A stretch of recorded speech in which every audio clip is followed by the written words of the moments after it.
Hey everybody, welcome back to Generation X Nation. As y'all seen the thumbnail, we will be talking about the show called The Never Ever Met on OWN Network. And I'm telling you, if you're not watching this show, you're missing some good TV, okay? Some good TV. But before we get started, I want to thank everybody who has subscribed to the channel. Thank you to all my new subscribers. Thank you to my old subscribers. Share, like, hit the notification bell. Let people know I'm out here. I'm working hard out here in these YouTube streets, okay? I know some big name people that came up in here and start making a podcasts and putting stuff on the internet. They have big followings and they pushing those smaller people out. But I'm going to keep on grinding because that's what I do. Okay? Now, with that being said, The Never Ever Met's the premise of the show. As I said before, please go watch my first video. It got very low views. It's about people who meet on the internet. They're in love on the internet. They have internet love. They've been dating on the internet for 2, 3, 4, 5 years, 5, 6, 7 months. Then they finally meet each other in person. The couple we will be discussing tonight is Brandon and KeKe. They have been dating on the internet for 5 months. They are now in the house with the other couples. It's a total of 7 couples in there. I'm just going to go over what I noticed the first 3 episodes. First up, KeKe's a very beautiful girl. She's a little plus size. She apparently is some type of plus size model. I don't know if she's still modeling, but back in the day she used to do it. I can't remember what she said she does for a living now. Brandon is a beautiful young man. He seems to be very nice and polite, and he really loves KeKe. They have been online dating for the last 5 months. Upon their first meeting, Brandon noticed KeKe was drinking a little bit too much or filling a wine glass up. I don't know. Maybe she was just thirsty. And he immediately looked at her and was like, "Do you have a drinking problem?" And she was like, "No, I'm just hot. I'm thirsty and it's hot." So that was red flag number 1. Okay, the day went on. The couples do their little meet and greets. They have played a couple of games and everything, got to know each other and had some meals together. So now we're on episode 3. KeKe wakes up from a hangover from the night before, but she's acting as though she's just sick. She's not feeling good.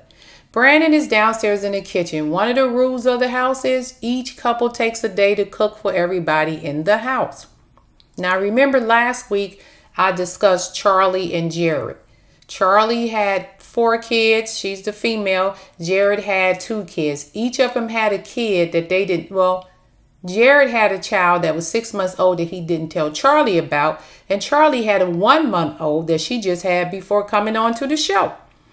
Jared only knew about Charlie's 12-year-old daughter. And come to find out, Charlie didn't have just a 12-year-old daughter. She had 2 other children that he didn't know about. So she had a total of 3 kids that Jared did not know existed, but she only told him about 1. And Jared had 1 child that Charlie didn't know existed, and he had another one in between their relationship, and they have been together for 4.5 years. So 4.5 years, she had a 1-month-old. He had a 6-month-old, but they've been online dating for 4.5 years. Come to find out she got 4 kids and he has 2. So that couple is the one I discussed the previous episode. Now this group, they don't have any children. Brandon and KeKe have no children from what I can gather. They only been together for 5 months. All right. Brandon has a red flag on KeKe. He thinks she has a drinking problem. KeKe is noticing Brandon is monitoring her drinking and a little controlling, but she's letting that slide. Now, come to the present. KeKe's sitting there tired.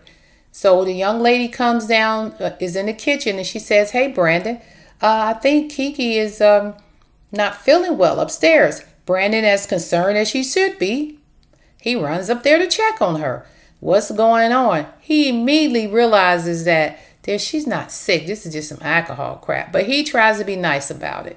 And she's, "I'm not feeling good, this, that, and the third." He said, "Well, hey, why don't you just not drink anything today?" And immediately she gets a little attitude with him, like, "Yeah, okay." He's like, "I just think it's the drinking, but you'll be okay." He knows it's the drinking, but he's, again, being nice. He goes back down to the kitchen. They're starting to look a little crazy at him, the other housemates, and they're like, where's KeKe at? She should be in here helping you.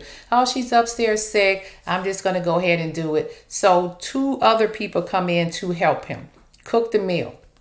Now, time has elapsed. Somebody asked about KeKe again. And they said, Brandon, where's KeKe at? And he was like, oh, she's upstairs. She's not feeling good. And one of the girls said, no, she ain't. She out in the backyard. Brandon is pissed, as he should be. That boy been sitting in that kitchen all day long. Got 2 people helping him who shouldn't even be in there helping him because it's not their day. They're just being nice. He's trying to get the meal together for 14 people. And you out in the yard, in the backyard, chilling? Brandon goes out there, has a little conversation with KeKe. She acts as though, nothing's wrong. And I'm like, girl, you about to lose a nice young man. I'm telling you, Brandon's a nice young man. The kind you would probably want your daughter to date. So he's like, forget it. She comes in the kitchen. She's like, what do you want me to do? Girl, I'm starting to think her ass don't know how to cook. Okay? So I'm like, well, she act like you must eat out a lot because you act like you don't know how to cook. What you want me to do? You grab a napkin, wash your hands, get an apron, and start cutting up some onions or something. I don't know. But everybody else in there moving around, cutting up stuff. You should be doing something. I don't know, light the damn stove. Shit. So anyway, Brandon's like, looking at her sideways. She gets mad, walks out. I'm starting to think she's a little spoiled brat, likes a lot of affirmation, and she's not valuing Brandon. And Brandon said, I don't think she's valuing me. She's acting, kind of off. The other couples are looking at her, and they're like, okay, I see it. But it's always somebody ready to coddle her. All right. Brandon asked her, she was sitting at a table and he asked her, what are you drinking? She said, it's wine. He said, I thought we weren't going to drink any alcohol today. It's just wine. And I'm like, girl, wine is alcohol. What are you talking about? But I digress. So anyway, so they get the food together. They sit down at the table. And then Brandon says, because, they're leading the meal tonight. He says, how's everything going? I'd like to know how everybody's feeling. Everybody's saying wonderful stuff. Oh, I'm feeling great. It's very nice to meet him. Or she's just wonderful. We're having a good time. Oh, we're working some stuff out. Gets to KeKe, his partner. And she's like, it's all right. So by then she's pissed at him because he keeps questioning her about her attitude and her drinking and she not helping. Brandon ain't trying to hear nothing. Brandon say, look, I done prepared this meal for 14 damn people while you just sat around and drank wine, fake like you was sick and sitting out on the patio. I'm starting to think she damn lazy. That's what I believe. Think she lazy and people must cater to her. So fast forward. One of the housemates said, hey, we're going to let's play a game. They put the game down. They said, as of right now, in this very moment, would you leave with this person? Yes or no? Everybody put their answer in. He pulls out 8 yeses. He pulls out 2 undecideds. And he pulls out 4 no's. And it's not just 4 no's. Somebody said, hell effing no. Nobody know who wrote that down. So, because there's no names on it, they just pulling it out. But apparently, KeKe watched what Brandon was doing and realized Brandon wrote a no because she looked at his paper and there was something distinct about his paper and she remembered it. So she knew he was one of the no's because she seen when that piece of paper came out of the basket. So they're sitting there, and I think people started to feel a certain way. So they kind of ended the meal. Brandon gets up once again. Let me go clean up the table. I got to do the dishes. KeKe's still not helping Brandon. She out there playing pool with the other girls, not helping. So she starts looking sad, and Tatiana, who's another housemate, goes over and says, what's going on? She said, I know Brandon said no. I seen his paper, and I know he was one of the ones that said no. All sad. Now, KeKe, look. Your ass and sat up there all day in that damn room. Then you stroll downstairs and sat on the patio. Then you act like you was sick, drinking glasses of wine while he was busting his ass making meals for 14 people. Yeah, he pissed off. And at that moment, I would have put no too. She didn't get it. So then they flash to the guys. Now, the guys are out in the backyard. The one guy that I discussed last week, Jared, okay, and Brandon's out there, KeKe's man, and one other gentleman. And they're saying all three of them said no. And I was like, what? And then Brandon said, well, let me go to Brandon. Brandon said no based on the activities that went on today, and he thinks she has a drinking problem. And she's not respecting him, and he doesn't feel valued. And he was completely right in that moment. Based on that particular episode, I would have said no, and Brandon was right in that moment. Now, things may change next week, but for right now, Brandon was right. Jared said, I am the one that put hell effing no on my paper. And the other two guys look like, what? Y'all walking around here lovey-dovey? He said, man, ain't no damn way in hell. 6 kids? He said, what, I look like Eddie Murphy and Daddy Daycare? He said, I'm just playing along so I can crack. Apparently, crack is a new word or terminology that young people use, meaning they, get intimate with the person. Now, mind you, on the show, everybody's, sleeping in rooms, 2-3 people a room, whatever. But they do have what they call the intimacy house. And if you feel the need, or you feel your relationship has come far enough where y'all want to be intimate, you can go there and be completely alone and live your dreams. So Jared is trying to get to the intimacy house with Charlie, and she don't even know it. And I, at that moment, felt so bad for Charlie because she's getting played. But last week, when I did my review on Charlie and Jared, I kept saying, it kept messing in my brain, why is this man saying yes to this woman with 4 kids? That lady came on the show and told you she only had a 12-year-old daughter. And not only did you find out she lied about that, she had a baby that was 1 month old at home, and she's hiding off in rooms pumping milk. And on top of that, she had 2 more kids you didn't know about. So she hid 3 kids from you. I don't know what delusional spirit Charlie lived in to think that this man was going to take her, because I even questioned, he's really going to let her slide with that lie? I'm like, damn, they don't build men like this no more.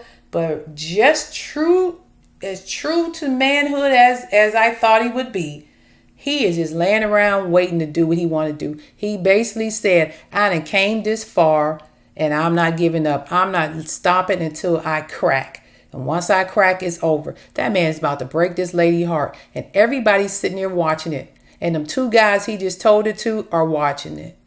And the producers are watching it. And they know what his ultimate goal is. Now me thinks that one of those men are going to spill the beans to their girlfriend, who probably going to spill the bean to Charlie down the road. It ain't happened yet, but women can't hold water. And men can't either. So somebody's going to tell them.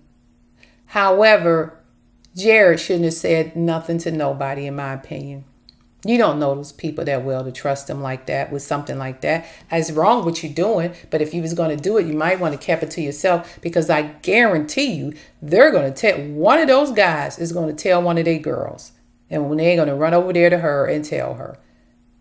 I guarantee it'll happen before this season out. She's going to find out he just wants to sleep with her. He may sleep with her before she finds out and realize it was all a charade, but she's going to find out eventually. I hate to see it coming for Charlie. However, KeKe and Brandon, KeKe, I don't know what you drinking, but you need to put it down. I don't know what emotional struggles you're going through, but you need to fix it. She did mention something about losing her mom and, drinking after that. I don't know. Can't tell people how to grieve. But what I can say is Brandon's a good guy, and you are doing him wrong. You need to get your act together. And if you don't want to be with him, just don't be with him. But if you do, put the wine down, put the liquor down. She said, I'm a social drinker. I like to party and have fun. Girl, you're 30 years old. You got to let that go. Party when you need to, have fun when you need to, but it shouldn't be an everyday thing at this point. You should be looking at settling down, getting your life together and on track at this point. And you have a man that's willing to do it with you, which is a lot I can say these days, because it's hard. As hard as it is for girls to find a man, you got one. And all he asks you to do is don't drink all the time. That's really not a hard task. Do better, KeKe. Do better. And with that, I'm going to say this is Generation X Nation. I want you to like the channel, subscribe to the channel, share the channel, leave a comment. Leave a comment. I'll talk about it. I'll get back to you. I know I'm not on here all the time. I do have a life outside of YouTube, but I will comment and get back to you. I appreciate everybody who has subscribed. I don't take any of that for granted. All right. I wish you guys a happy, wonderful, blessed Resurrection Sunday. Remember, always put God first. Don't let the ills of this world worry you to death. Stay prayed up and make sure that you do the right thing and live by the rules that God has set forth for you to live by. And at the end of the day, just live your best life. And with that, peace. I'm out.